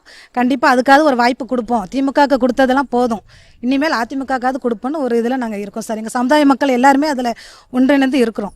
ரொம்ப மோசமாக இருக்குது. பெண்களுக்கு எந்த பாதிப்பும் கிடையாது. நானும் 2 பொண்ணு வச்சுருக்கேன். எல்லாத்தையும் வீட்டை பூட்டிட்டு தான் உள்ளே வச்சு பூட்ட வேண்டிய நிலமை வந்துட்டு. நீ இப்படியே தொடர்ந்துச்சு அப்படின்னா பெண் பிள்ளைகளை நம்ம பாதுகாக்கிறது ரொம்ப கஷ்டம். பெண்கள் பாதுகாப்பு தான் மெயினாக வேணும் எங்களுக்கு. இப்போ எங்கள் பகுதின்னு கிடையாது, இது எங்கள் பகுதின்னு கிடையாது. நான் வந்து மக்களாக தான் நான் எப்பவுமே இருக்குன்னு ஆசைப்படுவேன்.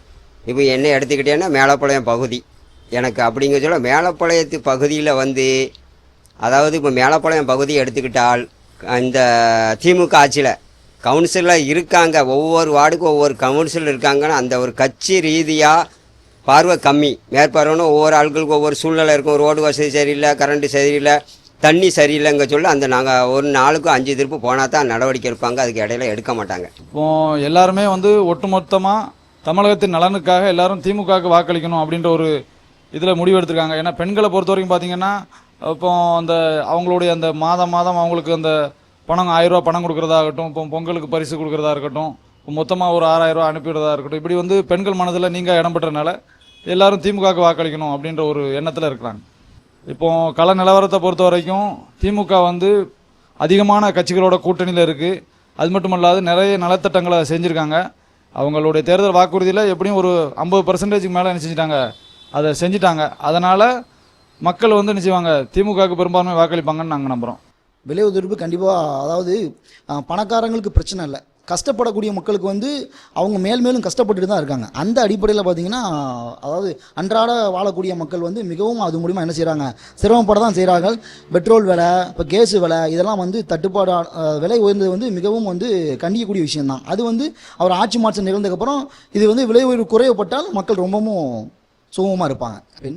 பெண்கள் பாதுகாப்பு நிலை வந்து தமிழ்நாட்டில் வந்து மிக குறைஞ்ச நிலைமையில தான் இருக்குது. ஏன்னா கடந்த காலங்களாகவே பார்த்தீங்கன்னா 1 மாத காலங்களாகவே பெண்களுக்கு பயங்கரமான அந்த பாலியல் தொந்தரவு என்ன செஞ்சிட்ருக்கு, வன்கொடுமை தொடர்ச்சியாக நடைபெற்று தான் இருக்குது. நடந்ததுக்கப்புறம் உடனே தீர்வு காண்றாங்க, அதில் எந்த மாற்றமும் இல்லை. திமுக தலைமையிலான ஆட்சி வந்து நடந்ததுக்கப்புறம் என்னன்னு சொன்னீங்கன்னா உடனே அதுக்கு நடவடிக்கை எடுக்கிறாங்க. அவங்களுக்கு குண்டர் சட்டத்தில் என்ன செய்கிறாங்க, கைது பண்ணுறாங்க. இப்போ தற்போது பார்த்தீங்கன்னா ஒரு தூக்கு தண்டனை வரைக்கும் தீர்ப்பு கொடுத்துருக்காங்க. ஆனால் இது எல்லாமே முன்னாடி நடந்தால் தான் அது பெண்களுக்கு மிகவும் பாதுகாப்பாக இருக்கும். அதனால் வரக்கூடிய காலங்களில் அந்த தூக்கு தண்டனை சட்டத்தை வந்து என்ன செய்ய வேண்டும்னா, தமிழ்நாட்டு முதலமைச்சர் வந்து அதை அமலுக்கு கொண்டு வர வேண்டும். அரசு பரிவர்த்தனை முதல் செய்ய வேண்டியதுன்னா, அந்த பெண்களுக்கு இப்போ கொடுக்கக்கூடிய நிதித்தொகையை வந்து தொடர்ச்சியாக கொடுக்கணும். ஏன்னா அது பெண்கள் வந்து அதை வச்சு மிக முறையில் என்ன செய்கிறாங்க, பயன்பெறுகிறாங்க. அதுக்கப்புறம் வந்து பெட்ரோல் விலையை என்ன செய்யணும், பெட்ரோல் விலையும் டீசல் விலையும் என்ன செய்யணும், கண்டிப்பான முறையில் என்ன செய்யணும், குறைக்கணும். அதுபோக வந்து அந்த அரசு வேலைகளை வந்து சமபங்கா, அதாவது இஸ்லாமியர்கள், இந்து மதத்தவர்கள், கிறிஸ்தவர்கள் இல்லாமல் எல்லாத்துக்குமே சமபாதியாக அதை கொண்டு வரக்கூடிய முயற்சி என்ன செய்ய வேண்டும், அரசு உடனடியாக எடுக்க வேண்டும். சுத்தமான குடிநீர் கிடைக்கல, அது ஒன்று உள்ளது. கண்டிப்பாக நாங்கள்லாம் ஒரு மிடில் கிளாஸ் ஃபேமிலி. நாங்கள் வந்து இன்றைக்கி சம்பாதிக்கிறது வந்து செலவுக்கு தான் போதே தவிர ஒன்றும் எங்களால் சேமிக்க முடியலை. அதனால் எங்களால் வருமானம் ரொம்ப கம்மியாக தான் இருக்குது இந்த விலைவாசி உயர்வுனால. அதனால் எங்களால் பழைய மாதிரி சந்தோஷமாக வாழ முடியலை. எல்லாருக்கும் இது வரைக்கும் எடுத்திருக்காங்கன்றாங்க, கொடுத்துருக்கோன்றாங்க. ஆனால் எனக்கு தெரிஞ்சு அப்படி ஒன்றும் தெரியலை. நிறைய பேர்கிட்ட காசு வாங்கிட்டு போட்டிருக்காங்க. நியாயமான முறையில் யாருக்கும் அரசு வேலை கொடுக்கல. படித்தவர்களுக்கு, ஏழ்மையானவர்களுக்கெல்லாம் கிடைக்கல. அது ஒரு இது இருக்குது. தேவே வேண்டியதில்லை இந்த ஆட்சியில். தினசரி நம்ம பேப்பரில் பார்க்குறோம், ஒரு நாளைக்கு 10-12 சம்பவங்கள் நடந்துக்கிட்டே தான் இருக்குது. அதனால் பெண்களுக்கு சுத்தமாக பாதுகாப்பு கிடையாது. அதாவது முதல்ல அரசு வந்து போதை பதில் கண்டிப்பாக இளைஞர்கள் பூரா கெட்டு போகிறாங்க. அதனால் இந்த போதை பழக்க வழக்கத்தை, போதைகள் நடமாட்டத்தை வந்து கண்காணித்து அதை முதல்ல நிறுத்தணும். கண்டிப்பாக அதிமுக, பாரதிய ஜனதா, தேசிய முற்போக்கு கூட்டணி தான் ஜெயிக்கும். நிறைய இருக்குது சொல்லி, அதில் இல்லை நிறைய பிரச்சனைகள் இருக்குது. அவங்க வாக்குறது ஒன்றுமே நிறைவேற்றலைன்னா என்னன்னு சொல்ல முடியும். அவங்க நிறைவேற்றின பாயிண்டே இல்லை. நிறைவேற்றாமல் தான் நிறைய இருக்குது. குடும்பத்துக்கு மட்டும் கிடையாது, நாட்டுக்கு எல்லாத்துக்குமே பாதிப்பு.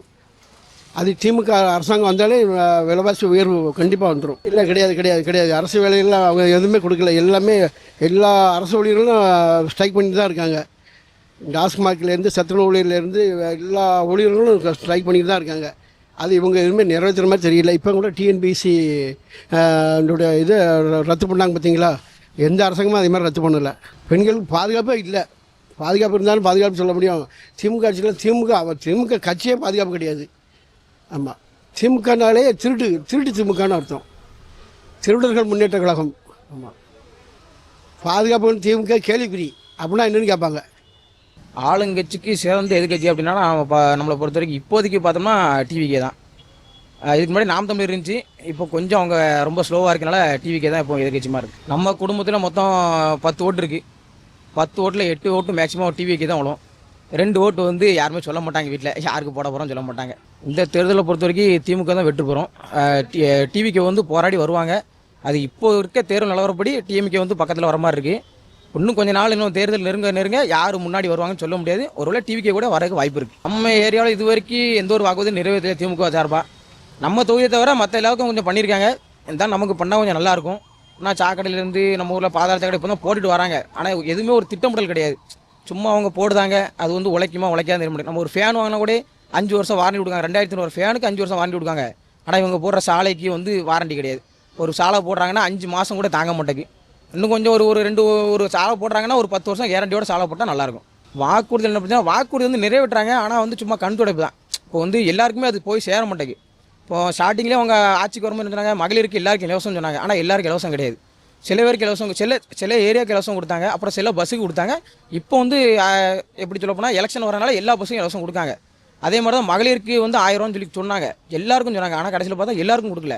சில பேருக்கு கொடுத்தாங்க, அப்புறம் கொஞ்சம் பேருக்கு கொடுத்தாங்க. இப்போ வரைக்கும் எங்கள் வீட்டுக்கு 1000 வரவே இல்லை. எங்கள் அம்மாவும் கஷ்டப்பட தான் செய்து, எங்கள் வீட்டுக்கு 1000 இது வரைக்கும் கொடுக்கவே இல்லை. முக்கியமான என்னது இதே பெண்கள் பாதுகாப்பு, ரெண்டாவது நல்ல படிப்பு வேணும், ஸ்கூல்களுக்கு உள்ள நல்ல தகுதியை மேம்பாடு பண்ணணும். அது மாதிரி கவர்மெண்ட் ஸ்கூலை நல்லபடியாக கொண்டு வரணும். ப்ரைவேட் ஸ்கூல்லே போய் பாதி பேர் சேர்றாங்க. கவர்மெண்ட் ஸ்கூலில் நல்ல படிப்பு இருந்தால் கவர்மெண்ட் ஸ்கூலில் சேருவாங்க. பெண்களுக்கு கொடுக்குற இந்த பஸ் இலவசம் அது இதுன்னு கொடுக்காங்க. அதனால் என்ன யூஸ் இருக்குது சொல்லுங்கள்? நிறைய பேர் கஷ்டப்பட்டு தான் இருக்காங்க. இன்னும் அந்த 1000 ரூபா தாரேங்க, 1000 ரூபா வச்சு ஒரு இதுவும் பண்ண முடியலையே. 1000 ரூபா இருந்து அவர் என்ன பக்கத்துக்கு ஒரு 2 நாள் 3 நாள் ஓட்டலாமா செலவுக்கு, வீட்டு செலவுக்கு. மற்ற நேரம் அவங்க தருவாங்கன்னு காத்துக்கிட்டு தான் இருக்காங்க பாதி பேர். நல்லா முதல்ல யார் வந்தால் நல்லா செய்வாங்களோ அது வந்தால் நல்லா இருக்கும். பாதி பேர் கொடுத்த வாக்குறுதியை நிறைவேற்றலாம். கண்டிப்பாக இந்த படித்த பயிர்கள்லாம் கண்டிப்பாக வேலை கிடச்சா நல்லது தான் சார். படித்த பயிர்கள் நிறையா பேர் இருக்காங்க. வேலை அரசாங்கம் வேலை வந்து யாருக்குன்னா சரியாக பண்ணல, சரியாக முறையாக யாருக்கும் கொடுக்கல. எல்லாம் பணத்தை கட்டி தான் எல்லாம் வேலைக்கு போயிட்டுருக்குவோம். கஷ்டப்பட்டாலும் யாருமே அவங்க வந்து கவர்மெண்ட் ஷாப்பாக கிடையாது. இல்லை இருக்கப்பட்டாலும் தான் போய் கவர்மெண்ட் ஷாப்பாக இருக்காங்க. சத்தியமே கிடையவே கிடையாது. இந்த 5 வருஷத்தில் கிடையவே கிடையாது. எங்கே பார்த்தாலும் கொலை கற்பழிப்பு இதான் நடந்துகிட்டு இருக்குது. பொதுமக்களுக்கு நல்லபடியாக ஒரு பாதுகாப்பு கொடுத்தாலே போதும், நல்ல ஆட்சி நடத்தினாலே போதும். இதைத்தாங்க நாங்கள் எதிர்பார்க்கோம். நிச்சயமா, அதாவது குறிப்பிட்டு சொல்ல போனா அப்படின்னா திராவிட முன்னேற்ற கழகத்தினுடைய நான் வந்து ஒரு சிறுபான்மை சமுதாயத்தை சார்ந்தவன். ஸோ கடந்த முறை எந்த ஒரு கேள்வி கணக்குகளும் இன்றி 10 ஆண்டு கால ஆட்சியில் இருந்த அண்ணா திராவிட முன்னேற்ற கழகத்தை ஆட்சியிலிருந்து மாற்ற வேண்டும் அப்படின்ற ஒரு நோக்கத்துக்காக திராவிட முன்னேற்ற கழகத்தை எவ்விதமான ஒரு பாரபட்சமும் இன்றி சிறுபான்மையின மக்களர் வந்து அதிகப்படியான வாக்கு வித்தியாசத்தில் அனைத்து தொகுதிகளிலுமே ஜெயிக்க வச்சுருந்தாங்க. ஸோ அந்த ஒரு விஷயம் அப்படின்றது வந்து நிச்சயமாக மாற்றப்படணும் அப்படின்ற ஒரு நோக்கம் தான் இப்பொழுதுக்கு இருந்துகிட்டு இருக்கு. நிச்சயமாக எப்போவுமே இந்த திராவிட மண்ணை பொறுத்தளவுக்கு திராவிட முன்னேற்ற கழகத்திற்கு எதிர்க்கட்சி அப்படின்றது அண்ணா திராவிட முன்னேற்ற கழகம் மட்டும்தான். அதனுடைய அந்த எதிர்ப்பு ஆற்றல் அப்படின்றத 5 ஆண்டு காலங்களில் குறைந்திருந்தாலும் கூட நிச்சயமாக எதிர்க்கட்சி அல்லது ஆளும் கட்சி அப்படின்றது இந்த 2 கட்சிகள் மட்டும்தான் மாறி மாறி ஆட்சிக்கு வருமே தவிர்த்து வேற எந்த கட்சிகளுக்கோ அல்லது தமிழ் தேசியம் பேசக்கூடிய விஷயங்கள் ஆட்சி கட்சிகளுக்கோ வாய்ப்புகள் இந்த மண்ணில் கிடையாது அப்படின்றதான் ஒரு நிதர்சனமான உண்மை. பரவாயில்ல, நல்லா பாதுகாக்கத்தான் செய்தாங்க. அவங்களால முடிஞ்ச அளவு பாதுகாக்காங்க. நம்மளும் பாதுகாக்கணும். மக்களும் விலை உயர்வை குறைக்கணும். பெண்களுக்கு பாதுகாப்புக்கு இன்னும் கொஞ்சம் கொடுக்கணும். பெண்களுக்கு பாதுகாப்பு அதெல்லாம் கொஞ்சம் ஐயா கொஞ்சம் பார்த்து செஞ்சால் நல்லது. முதலமைச்சர்கிட்ட பிடிச்ச செயல்னா அவங்க மக்களோட வந்து சந்திக்கிறது ரொம்ப பிடிச்சது. மக்கள்கிட்ட பார்த்து பேசுறது வைக்கிறது ரொம்ப பிடிச்ச விஷயம். பிடிக்காத விஷயங்கிறது அப்படி நமக்கு எதுவும் தெரியலை, அது முடியலையே. ஒயின் ஷாப்பு வந்து ரொம்ப ஒரு மோசமாக இருக்குது. இன்னொன்று என்னென்னா வந்து கொள்ளை வந்து ரொம்ப அதிகமாக இருக்குது. அதுக்கு வந்து ஒரு சரியான நடவடிக்கைகள் இல்லை. அரசு வேலைகள் வந்து பெரிய லெவலில் சொல்கிற மாதிரி எதுவும் நடக்கலை, இது பண்ணலை. பாதிப்புனா சொல்ல முடியாத பாதிப்பு. நாங்களாம் வந்து மரணக்கரணை தாண்டி தான் போய்கிட்டு இருக்கோம். ஏன்னா அதுலேயும் இப்போ வந்து இது இலவச பஸ் விட்டதுனால ரொம்ப பாதிப்பு. பாதுகாப்பே கிடையாது. முதல்ல நடக்கணும்னா கவர்மெண்ட் ஹாஸ்பிட்டலில் வந்து ஒரு சரியான ட்ரீட்மெண்ட்டு கிடையாது. ஆஸ்பத்திரி பெருசாக கட்டியிருக்காங்க. அதில் உள்ள டாக்டர்கள் வந்து எந்த ஒரு இதுவுமே சரியாக பண்ணுறதில்ல. ஏன்னா அங்கே போய் பார்க்கும்போது அதோட வேதனைகள் தெரியும். பிடிச்சதுன்னு எனக்கு சொல்ல முடியல. பிடிக்காதது வந்து அவர் நினச்சாருன்னா இந்த கவர்மெண்ட் அதிகாரிகளெல்லாம் கொஞ்சம் ஸ்டிக் பண்ணி கொண்டு போகலாம். முதல் விஷயம்னா பப்ளிக்கு வந்து சப்போர்ட்டு பண்ணணும். எந்த ஒரு ஆக்ஷனாக இருந்தாலும் முதற்கட்ட நடவடிக்கையாக வந்து நடவடிக்கை எடுக்கணும். அது பிடிச்ச விஷயங்கள்லாம் கல்விக்கெலாம் நிறைய ஸ்காலர்ஷிப்பு கொடுக்காங்க வைக்காங்க, அது வந்து ஒரு நல்ல விஷயந்தான். மெடிசனும் அதேமாதிரி கொடுக்காங்க. மொத்தத்தில் இந்த இலவசம் வந்து மொத்தத்தில் வேண்டான்னு சொல்லிடலாம். இந்த பஸ்ஸுக்கு அந்த மாதிரி இதுக்கெலாம் இலவசம் தேவையில்லை தான். இறங்கிறதுக்குள்ளே பஸ்ஸை எடுத்துருந்தாங்க. அதாவது ஒரு கால் படியில் இருக்குது, ஒரு கால் கீழே இருக்குது. டக்குன்னு வண்டி எடுத்துருந்தாங்க. ஆனால் இலவச பஸ்ஸுனால ரொம்ப பயங்கரமாக கூட்டம் இருக்குன்னுட்டு டக்குன்னு எடுத்துருந்தாங்க. சில பஸ்ஸுக்கு நிற்க மாட்டேங்கிறாங்க. இலவச பஸ்ஸுனால நிற்க மாட்டேங்கிறாங்க. மக்களுக்கு வேலை இல்லாதவங்களுக்கு வேலை வேணும். இந்த கரண்டு, தண்ணி வசதி, வீடு மனை வசதி, வீட்டு வசதிகள், குழந்தைகளுக்கு நல்ல படிப்புகள், என்ன இது மட்டும் இருந்தால் போதும். அடிப்படை வசதிகளே இல்லை. எங்களோட மக்கள் நிறைய பேருக்கு சொந்த வீடு இல்லை, ஒரு வீட்டு மனை கூட இல்லை, ஒரு குடிசை கூட போட்டு இருக்கக்கூடிய அளவுக்கு இல்லை. அடிப்படை வசதி எதுவுமே இல்லை. விலையேற்றம் அதிகமாக இருக்குது. அதை அவங்களால முடிஞ்ச அளவு கட்டுப்படுத்தினா நல்லாயிருக்கும். விலை இல்லாமல் தரதுக்கு பதிலாக விலையேற்றத்தை குறைச்சா நல்லாயிருக்கும். விலை உயர்வுங்க சொல்ல எங்கள் குடும்பத்திலும் இல்லை, எங்கள் குடும்பத்திலும் கிடையாது. அதாவது நான் வந்து எங்கள் குடும்பம் கிடையாது, தமிழ்நாடு இடத்துல எல்லோரும் ஒரே குடும்பமாக தான் இருக்கும். விலைவாசி எனக்கு வேறு மக்களுக்கு வேறு கிடையாது. என்னுடைய விலைவாசி எல்லாருக்கும் சேருதுலாம். இப்போ நான் ஒரு 10 ரூபாய்க்கு சோப்பு வாங்குறதுனா அது ஜிஎஸ்டி அந்த வரி இந்த வரியும் சேர்த்தாச்சுன்னா 10 ரூபாய்க்கு சோப்புங்க சொல்ல 17 ரூபா 50 பைசா வந்துடுதுலாம். இன்றைக்கி ஒரு குறிப்பிட்ட தொகை வந்து எங்களுக்கு இலவசமாக கொடுக்காங்கன்னா இலவசம் ஃபுல்லாகவே மக்களுடைய வரி பணத்தில் தான் சேருதுங்க அங்கே. அதே மாதிரி இந்த இலவசமும் எங்களுக்கு தான் சேருது. அது நல்லதாக இருந்தாலும் லாபமாக இருந்தாலும் எங்களுக்கு தான் சேருதை தவிர்த்து கவர்மெண்ட்டுக்கு வந்து எந்த எதுவும் கிடையாது. விலை உயர்வு அந்தளவுக்கு நமக்கு நம்ம ஏரியாவை பொறுத்தவரைக்கும் விலை உயர்வுக்கு அந்தளவுக்கு ஒன்றும் பெருசாக தெரில. எப்போதும் போல தான் இருக்குது. அரசு வேலை கிடைக்கல. நம்ம 10ஆம் கிளாஸ் படிக்கும்போதும் எம்ப்ளாய்மெண்ட்டாக பதிஞ்சிருக்கோம், 12ஆம் படிக்கும்போது பண்ணியிருக்கோம். நான் காலேஜ் முடிச்சுக்கு டபுள் டிகிரி வேறு முடிச்சிருக்கேன். அரசில் பதிஞ்சிருக்கோம், ஆனால் இது வரை கிடைக்கல. பார்க்குறது ப்ரைவேட்டில் தான் பார்க்கும். ப்ரைவேட்லேயுமே இப்போ நல்ல சம்பளம் தான் இருந்தாலும் அரசில் ஒரு நல்ல வேலை கிடைச்சா நிம்மதியாக இருக்கும். அரசு வந்து அடுத்த அரசு பதவி வச்சாங்கன்னா திட்டமிடல் வேணும். ஒரு சாலையை போடுதாங்கன்னா அந்த சாலையை போடும்போது ஒரு கான்ட்ராக்ட் கொடுக்கும்போது ஒரு 10 வருஷம் உழைக்கணும். நான் அப்போ சொன்ன மாதிரி தான் ஒரு ஃபேன் வாங்கினோம்னா 5 வருஷம் வாரண்டி பார்த்து 2300 பேருக்கு நம்ம 5 வருஷம் வாரண்டி பார்த்து வாங்குறோம். ஆனால் ஒரு சாலை போடும்போது நம்மளால் அந்த வாரண்டி எதுவுமே எதிர்பார்க்க முடியாது. போடுதாங்க, இன்றைக்கி போடுதாங்க, நாளைக்கு தோண்டி போட்டு போயிருந்தாங்க. அப்புறம் அந்த சாலை வேஸ்ட்டாக போகுது, மக்களோட வரி பணம் வேஸ்ட்டாக போகுது. அதுமாரி நள்ளியிலேருந்து நம்ம கிடைக்கிறது இந்த ரேஷன் கடை முதல் கொண்டு எல்லாமே அப்படி தான் கட்டுறாங்க. சும்மா அன்றைக்கி ஒரு பேருக்கு கட்டி விட்டு போயிருந்தாங்க. பயணியர் நிலக்கூட அதுவும் அப்படி தான் அன்றைக்கி ஒரு நிலைமைக்கு கட்டிட்டு தான். அந்த நிலைக்கூட யாரும் உட்கார முடியுதா? ஒரு பஸ் வருதுன்னு வச்சுக்கோங்களேன், பஸ் நேராக போய் நிற்காது. ஆளை வெளியே பார்த்தா நிற்க வேண்டியதாக இருக்குது. இப்போ உள்ளே உட்காந்துருக்கவங்களுக்கு வெளியே இருக்க ஆளுக்கு தெரியாது. அவங்க கெட்டுறது என்னென்னா சும்மா ஒரு பேருக்கு ஒரு பஸ் ஸ்டாண்ட் இருக்கணும் அப்படின்னு சொல்லி கட்டிட்டு போயிருந்தாங்க.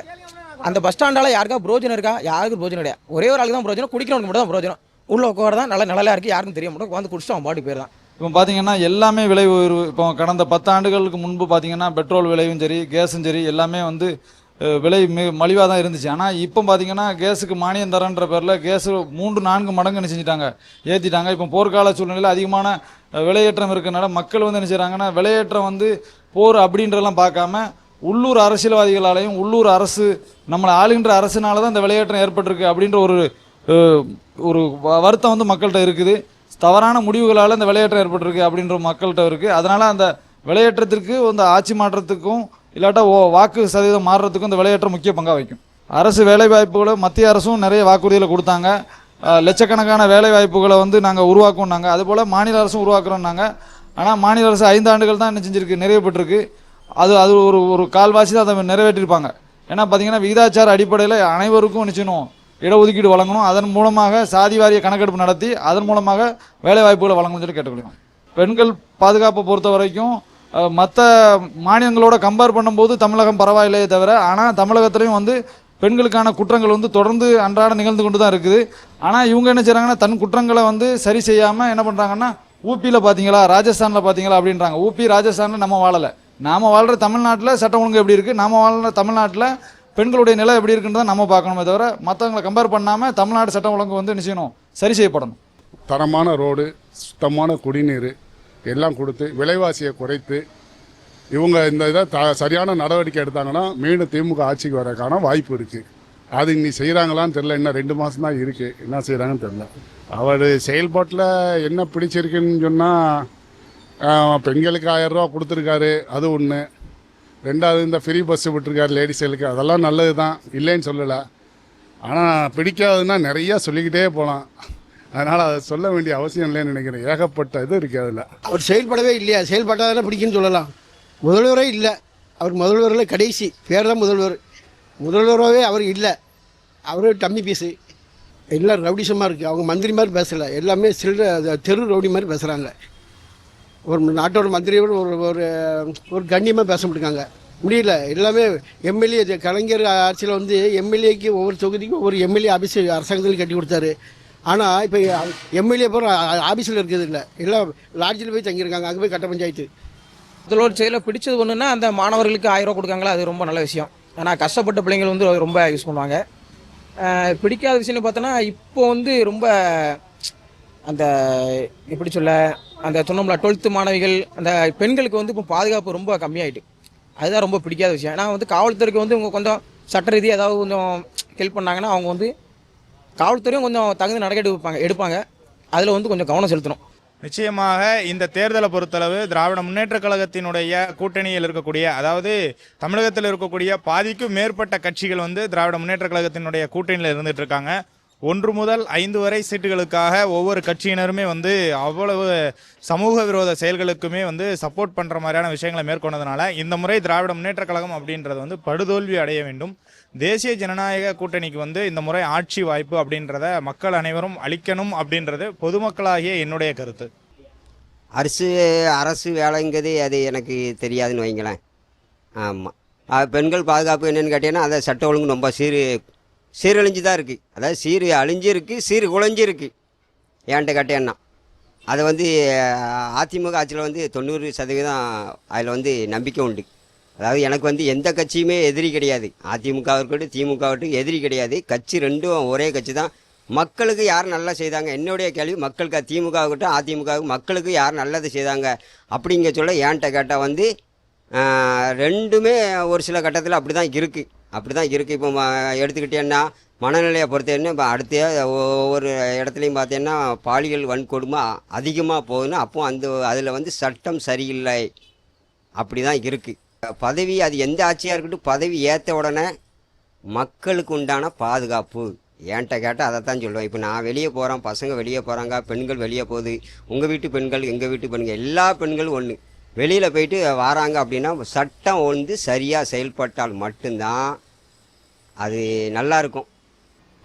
மக்களுக்கான தேவையை வந்து என்ன செய்கிறோன்னா கல்வி, வேலைவாய்ப்பு இது போன்றதை மக்கள் வந்து என்ன செய்கிறாங்க, எதிர்பார்க்குறாங்க. முக்கியமாக பார்த்தீங்கன்னா ஒவ்வொரு ஆட்சியிலையும் வரும்போது என்ன செய்வாங்க, நாங்கள் டாஸ்மார்க்கை மூடிடுவோம், நாங்கள் அப்படி செஞ்சுருவோம் சொல்கிறாங்களே தவிர வெற்று வாக்குறுதியாக இருக்கே தவிர அந்த மதுக்கடைகளை மூடுனா வந்து மக்கள் என்ன செய்வாங்க, ரொம்ப சந்தோஷப்படுவாங்க. ஏற்கனவே வாக்குறுதி அளித்தது தான். பல விதவைகள் வந்து மதுவால் வந்து பாதிக்கப்பட்டாங்கன்னு சொல்லிட்டு நமது கனிதமணி எம்பி கூட அடிக்கடி பிரச்சாரத்தில் சொல்லுவாங்க. ஆனால் அவர்கள் ஆட்சிக்கு வந்த பிறகு என்ன செய்யலை, அந்த மதுக்கடையில் மூடலை. உடனடியாக மதுக்கடையில் மூடினா மக்கள் ரொம்ப சந்தோஷத்தில் இருக்கும். முதலமைச்சர் செயல்பாடு என்னென்னா ஒரு தவறு நடந்துச்சுன்னா உடனடியாக என்ன செய்கிறாரு, அதற்கு போய் என்ன செய்கிறாரு, அந்த வருத்தத்தை தெரிவிக்கிறாரு. அது செய்தது தவறு தான்ற ஒத்துக்கிறாரு. இப்போ ஒரு காவல்துறை ஒரு லாக்அப் டெத்து நடந்துச்சு, இல்லை ஒரு ஆக்சிடென்ட் இல்லை ஏதோ ஒன்று அரசுனால ஒரு குறைபாடுனால ஒரு குற்றம் நிகழப்பட்டால் உடனடியாக என்ன செய்கிறாருன்னா அதை போய் மன்னிப்பு கேட்குறாரு. அது அரசுனால் ஏற்பட்ட விஷயங்கள்ன்றது உடனே செய்கிறாரு. அது ரொம்ப பிடிச்சிருக்கு. ஆனாலும் வந்து என்ன செய்யணும், மக்கள் எதிர்பார்ப்பு வந்து பூர்த்தி செய்யப்படலைன்னும் போது மக்கள் என்ன செய்வாங்கன்னா இன்னும் அதிகமாக எதிர்பார்க்குறோம், முதல்வர்கிட்ட அதிகமாக எதிர்பார்க்குறோம். அவர் இன்னும் அதிகமாக செயல்படணும், வீரியமாக செயல்படணும் எதிர்பார்க்கணும். முதலமைச்சர் பிடிச்ச செயலுன்னு சொன்னால் தமிழ்நாட்டு மக்களுக்கு, அதாவது முக்கியமாக பெண்களுக்கு அவங்களுக்கு சேர வேண்டிய சேவைகளை கண்டிப்பான முறையில் என்ன செய்கிறார் தமிழ்நாட்டு முதலமைச்சர் செய்கிறார். பெண்கள் நிதித்தொகை, அப்புறம் இலவச பஸ்ஸு, என்ன கர்ப்பிணி பெண்கள் நிதித்தொகை, என்ன இதே மாதிரி விஷயங்கள் அதிகமான முறையில் செய்கிறாரு. அது வரவேற்கத்தக்கக்கூடிய விஷயங்கள். அது போக பிடிக்காத விஷயம்னு சொன்னால் இந்த சட்ட ஒழுங்கு மட்டும்தான். அதை மட்டும் தமிழ்நாட்டில் சரியான முறையில் நிலைப்பட்டுட்டாருன்னா இனி வந்து வரக்கூடிய காலங்கள் எல்லாருக்கும் திமுக தலைமையிலான ஆட்சி மட்டும் தான் என்ன செய்யப்படும், நிகழப்படும்.